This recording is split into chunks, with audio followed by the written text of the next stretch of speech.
नमस्कार। तर पिरियड्स मध्ये रक्ताच्या गुठळ्या होणं म्हणजे ब्लड क्लॉट्स होणं हे नॉर्मल आहे का? काय खाऊन तुम्ही हे कमी करू शकता? डॉक्टरकडे जायची वेळ आहे का नाही? सगळं काही ब्लड क्लॉट्स बद्दल, तर या रक्ताच्या गुठळ्या का होतात ते देखील मी तुम्हाला आजच्या व्हिडिओमध्ये सांगणार आहे।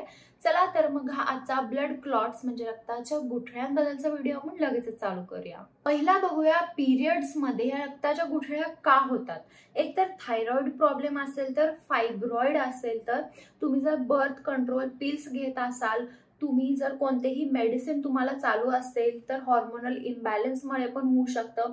मिसकॅरेज झाला असेल, तर एंडोमेट्रोसिस झाला असेल, तर पीसीओएस आणि पीसीओडी असला, तर या गोष्टींमुळे हार्मोन इम्बॅलन्स होतो आणि पिरियड मध्ये हे क्लॉट्स येऊ शकतात।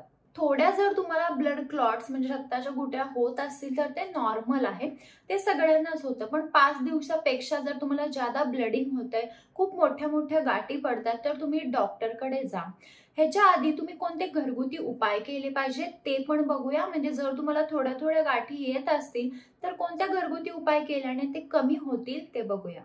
जर तुम्हाला असं वाटत असेल की आता ब्लड क्लॉट्स जादा जातात किंवा पिरियड चालू झाला, तर तुम्ही आईस पॅक घ्या। तर आईस पॅक मिळतो, आईस पॅक 2 मिनिटं तुम्हाला तुमच्या पोटावर ठेवायचं आणि काढायचं। तर असं एक 5 ते 10 मिनिटं करा आणि जर तुम्हाला क्लॉट जात असतील, तर ते बंद होतील आणि कमी देखील होतील जर तुम्ही आईस पॅक लावला तर। पोटावर ना तेलाने मसाज करा। तुम्ही कोणतेही तेल घेऊ शकता, नॅचरल तेल घ्या, एक्स्ट्रा व्हर्जिन तेल घ्या। कोणतेही तेल म्हणजे केमिकल वालं तेल घेऊ नका, एक्स्ट्रा व्हर्जिन कोणतेही चांगलं तेल घ्या, तेलाने मसाज करा। तर मसाज केल्याने ब्लड सर्क्युलेशन चांगलं होतं आणि जे काही तुम्हाला क्लॉट्स वगैरे होत असतील ते कमी येईल।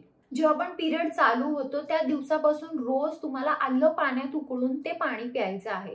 तर आल्याने देखील हे ब्लड क्लॉट्स कमी होतात। रासबेरीचा चहा घ्या। जर रासबेरी मिळत नसेल, तर रासबेरीचा ज्यूस घेऊ शकता। नाहीतर रासबेरी आता थंडीच्या सीझन मध्ये मिळते आणि बाकीच्या सीझन मध्ये तुम्ही ज्यूस वगैरे घेऊ शकता। आणि रोज कॅमोमाईलचा चहा तरी घेत जा। तर कॅमोमाईलने ना ब्लड क्लॉट्स अजिबात होत नाहीत। कॅमोमाईल हे एक फूल आहे, त्या फुलांचा चहा आपल्या ब्रेनसाठी आणि आपल्या पिरियडसाठी खूप चांगला आहे। तर जर तुम्हाला असं वाटत असेल की खूप जास्तच ब्लड क्लॉट्स होत आहेत, तर तुम्ही कॅमोमाईलचा चहा जरी घेतला तरी चालेल। तर हा होता आजचा माझा व्हिडिओ ब्लड क्लॉट्स बद्दल। तर हे सगळे घरगुती उपाय करा, पण जर तुम्हाला खूप जास्त मोठे मोठे ब्लड क्लॉट्स येत असतील, तर तुम्ही तुमच्या डॉक्टरला दाखवा। छोटे छोटे नॉर्मल असतील, तर ह्या जर तुम्ही गोष्टी फॉलो केल्या, तर तुमचे ब्लड क्लॉट्स कायमचे निघून जातील आणि परत येणार देखील नाहीत।